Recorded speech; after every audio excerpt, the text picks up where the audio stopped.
গল্পের নাম গাবু বাবুর জাদুর হাঁস। পরিচিতি: গাবু এক মজার গ্রাম্য ছেলে, বয়স 10 বছর, দুষ্টুমি আর কৌতূহলে ভরপুর। বাবু গাবুর পোষা হাঁস, অদ্ভুত রকমের বুদ্ধিমান। বিপিন কাকা গ্রামের দোকানদার, একটু কৃপণ ও কৌশলী।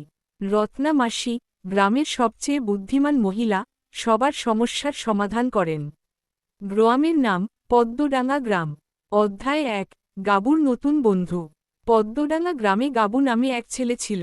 সেই সারাদিন গ্রামের এদিক ওদিক ঘুরে বেড়াত, মাছ ধরত, গাছের ডালে ঝুলত, আবার কখনো হাটে গিয়ে দোকানদারদের জ্বালাতন করত।